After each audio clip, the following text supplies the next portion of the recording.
Be ready. 5 seconds.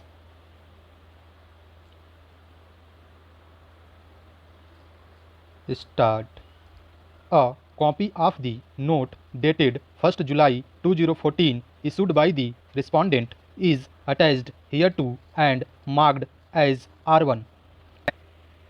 I say that the answering respondent has been regularly interacting with the commuters traveling on its network for the purpose of getting their feedback on the aspects which requires any improvement or special emphasis. However, there were no complaints been received by DMRC for providing free drinking water facility during the last so many years. I say that the answering respondent is having no source of providing drinking water facility of its own and is dependent upon Delhi Jal Board and other agencies for providing the same. Even for staff members, DMRC regularly purchases potable drinking water from third-party vendors on payment basis. Learned counsel for the respondent number 3 also draws our attention to the orders passed by the division bench in PILs filed against the DMRC wherein directions were sought for providing drinking water facilities, toilet facilities, sitting arrangements, etc. to the public. On 18th July 2007, the following order was passed by the division bench in Mahendra Kumar Ahuja versus DMRC.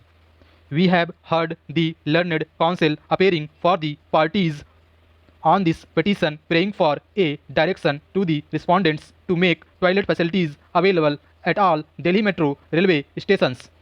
It is stated in the petition that no proper and sufficient toilet facilities are available in the metro stations located at various places in Delhi. In reply to the contentions raised in the petition, a counter affidavit as also an additional affidavit have been filed by the Delhi Metro Rail Corporation Limited.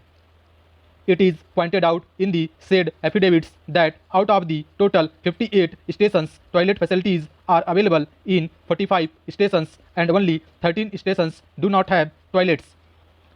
We are of the opinion that it is not for this court to decide where toilets in the metro stations should be located and whether toilets should be in paid area or outside.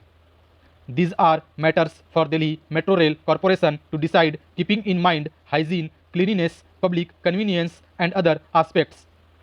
This court should not interfere and issue directions in this regard.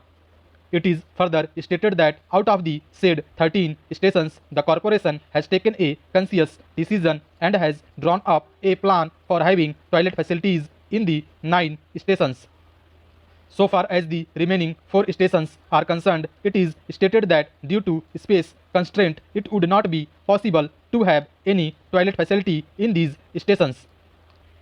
But it is stated in these stations, staff toilets are available within the station area concourse level, and in case of emergency, the said toilets are available for use by the commuters.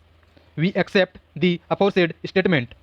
We observe and hold that toilet facilities in the aforesaid 9 stations shall be constructed and made available to commuters as early as possible. So far as other 4 stations where such toilet facilities are not available, metro authorities shall, in case of emergency, allow commuters to use staff toilets. In terms of the aforesaid order, the writ petition stands disposed of.